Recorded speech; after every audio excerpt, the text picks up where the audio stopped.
Before the world was consumed by the endless scroll of the internet, television were our closest companion, and the shows we grew up watching were our escape from reality. These were the days when innocence still flourished on the small screen, and every night was filled with anticipation as we tuned into our favorite programs. However, one show that once captivated the heart of millions has now fallen into obscurity. The Nigerian TV drama Super Story, which was once the source of endless entertainment and education, has now been relegated to the background, and its popularity has plummeted to the point where many no longer even know if it still airs on television. Epic.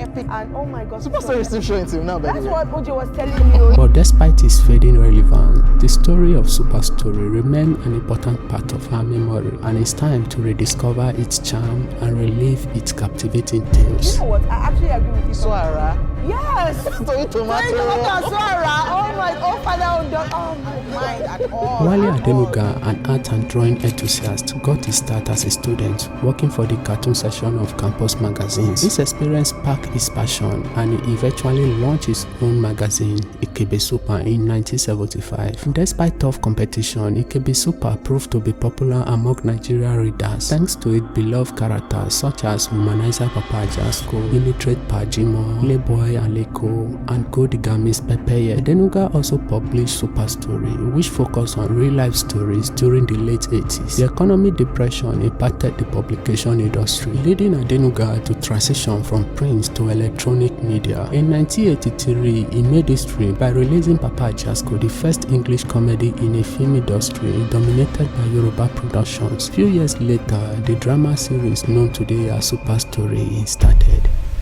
This is Super Story, a life of strife and sorrow. The song was more than a mere signature tune. It was the magnetic force that pulled millions Nigerians of every class and clime listening home from work or any other appointment on a Thursday, hoping to get home before 8 o'clock in order to take their position before the television sets. It was more like a date with destiny, the old TV drama that bonded us with neighbors, families and friends in the early 20s on our beloved NTA TV channel.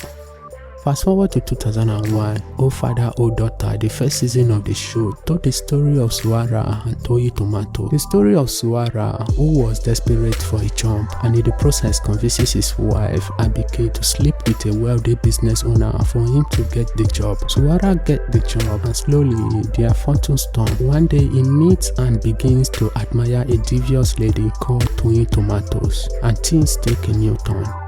The debut season was a hit, which has influenced the success of the following seasons. Each season tells a different story centered around the lives of a middle-class Nigeria.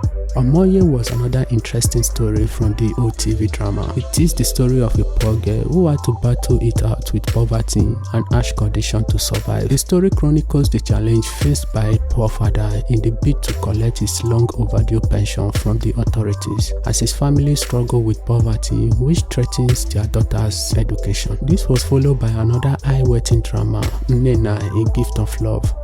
Nnenna, a young brilliant girl, was killed by her late father's friend, Mr. Wileke. The soul of Nnenna is not at rest, as her ghost is set on a mission to expose Mr. Wileke's evil acts. In order to succeed in her mission, she requires the help of Akin, a troubled boy with low self-esteem. Daddy's Girls was another interesting drama from the old TV series. Over-pampered by her father and cautioned by her mother, she believed that her mother hates her and that she is only loved by her father. She shared these views with a female friend who eventually initiated her into witchcraft.